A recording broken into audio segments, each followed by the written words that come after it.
Coucou tout le monde, j'espère que vous allez bien. Je vous retrouve aujourd'hui en vidéo pour vous présenter mes emprunts médiathèque. Donc je m'excuse pour la coupe de cheveux, mais dehors il pleut, je viens juste de rentrer, donc j'ai les cheveux un peu en pétard. J'espère que, encore une fois, parce que je tournais une autre vidéo il y a 2 minutes, donc j'espère que la luminosité et la distance entre le téléphone qui filme et moi, ça posera pas trop de problèmes. Mais j'ai la flemme de tout installer, donc voilà, pour une fois je le fais comme ça, puis on verra pour les prochaines fois. Donc j'ai tout d'abord emprunté Wonder Park tome 1 Libertat de Fabrice Collin aux éditions Nathan. Donc il y a un court roman jeunesse, hein, je veux dire c'est écrit quand même très gros. Il y a aussi des illustrations, comme ceci par exemple. Donc je les ai vus passer sur la chaîne de Pauline de Patatras. Donc ça me tentait bien, elle a plutôt bien aimé, donc puisqu'ils y étaient, j'en ai profité pour les emprunter. Ensuite, nous avons le tome 2 qui est Mégalopolis, toujours de Fabrice Collin chez Nathan. J'aime beaucoup également la couverture, je trouve des couvertures très sympas et la police d'écriture sur la 4e, j'aime beaucoup. Donc on verra bien ce que je penserai de cette série, mais ça devrait être vite lu. Ensuite, j'ai emprunté l'Ours Barnabé intégrale 1 de Philippe Coudray aux éditions La Malle aux Images. Voilà. Donc je me souviens de l'Ours Barnabé de quand j'étais petite et puis je me suis dit que ça pourrait être sympa de les relire aujourd'hui. Donc voilà. Il me tarde de me replonger dedans. Il y a quand même pas mal de livres dans cette vidéo qui me rappellent mon enfance et à l'approche des fêtes de fin d'année, je trouvais ça sympa de replonger dedans. Nous avons du coup l'intégrale 2, toujours de Philippe Coudray aux éditions La Malle aux Images. Donc, avec des planches très colorées. Ce sont des petites scénettes à chaque fois et voilà. C'est des livres qui devraient se lire relativement vite. Ensuite, nous avons Bébé Chouette de Martin Waddell et Patrick Benson aux éditions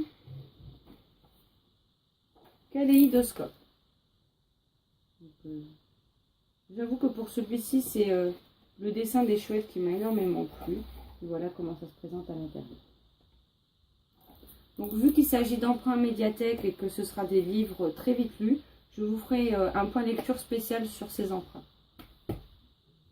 Ensuite, une BD qui, si je ne me trompe pas, je l'ai vue sur la chaîne de Steph de Pikiti Booking, qui est L'Adoption de Zidrou et Monin aux éditions Grand Angle. J'ai tous mes petits marque-pages avec les dates pour les rendre dedans. Donc voilà, c'est... il me semble que c'est elle qui en a parlé et qu'elle avait été touchée par cette BD. Donc j'avais envie de la découvrir à mon tour. Et c'est une des nouveautés de ma médiathèque. Et ensuite, j'ai fait un petit craquage dans les albums jeunesse quand j'ai découvert que, après plus de 20 ans, ils sont toujours à la bibliothèque. Et donc, j'ai emprunté les Ernest et Célestine. Donc là, c'est l'album du film et c'est publié chez Casterman. Et c'est de... Du coup, là, vu que c'est l'album du film, c'est pas précisé. Donc c'est des histoires très courtes, hein, mais ça me rappelle mon enfance. Donc, voilà pour celui-ci.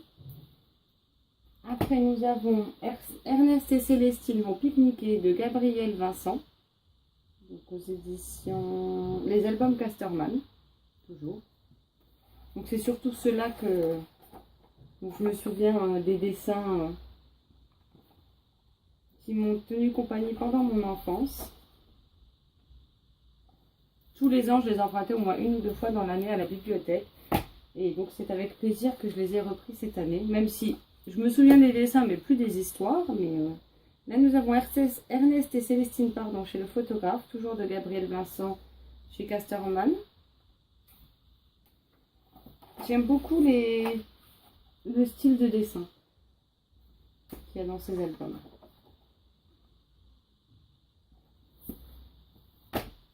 Là, c'est vraiment toutes les saveurs de mon enfance qui refont surface et j'ai vraiment hâte de me replonger dedans.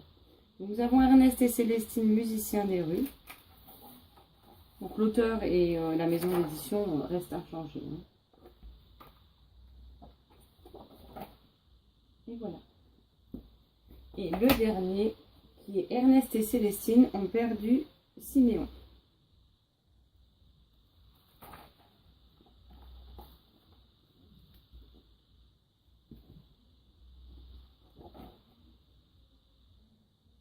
Et voilà. Donc ça en est tout pour mes emprunts médiathèque. Ça sera très vite lu, donc je pense que le point lecture, vous l'aurez d'ici peu de temps. À mon avis, vu que j'ai déjà des vidéos programmées, elles passeront avant. Mais quand vous verrez cette vidéo, ils seront probablement déjà lus et le point lecture sera sur le point d'arriver également. N'hésitez pas à me dire en commentaire si vous connaissez ces livres, si vous font envie, si vous les avez lus, ce que vous en avez pensé. Et dites-moi aussi quels sont les livres qui vous rappellent autant votre enfance. Voilà, je suis assez curieuse et j'aimerais bien savoir ce qu'il en est pour vous. Je vous souhaite à tous une agréable semaine ou un excellent week-end, puisque je ne sais pas quand est-ce qu'elle sera publiée. Et je vous souhaite de très belles lectures. À bientôt. Ciao, ciao.